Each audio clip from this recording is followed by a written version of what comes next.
Hello everyone, welcome to the premiere episode of DukesCenter. From the Breeze Sports Desk, I'm Matt Weyrich. And I'm Bennett, Conlin. We'll start things off tonight by talking about football.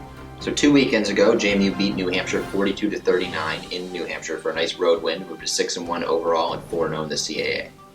Brian Short scored 5 total touchdowns, leading the JMU offense to another huge scoring win. The defense, however, faltered in the second half. New Hampshire scored 27 unanswered points to come within 3 in the fourth quarter.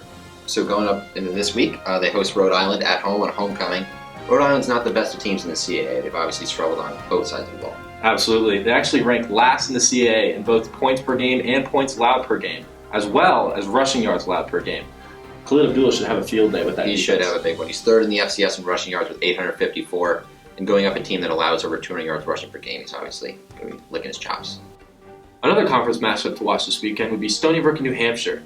New Hampshire hosts Stony Brook in a matchup of two teams within a game of each other in the CAA standings. It should be an interesting game. Yeah, JMU and Stony Brook are the only teams in the conference without a loss yet, so you'd assume the Dukes are probably rooting for a Stony Brook loss in that conference. Absolutely.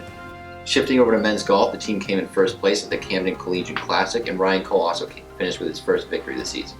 The team finished 10 over par, good for their first victory of the season. It was actually their first since the Bash at the Beach Invitational last spring.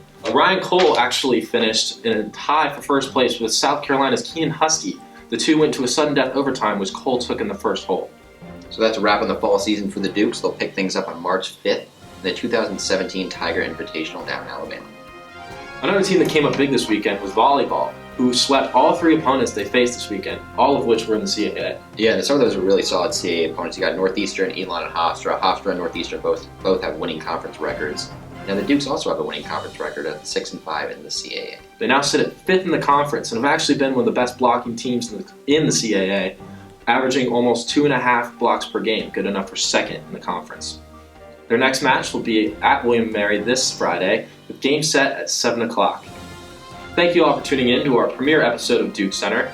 From Bridgeport to Centaura, we've got you covered.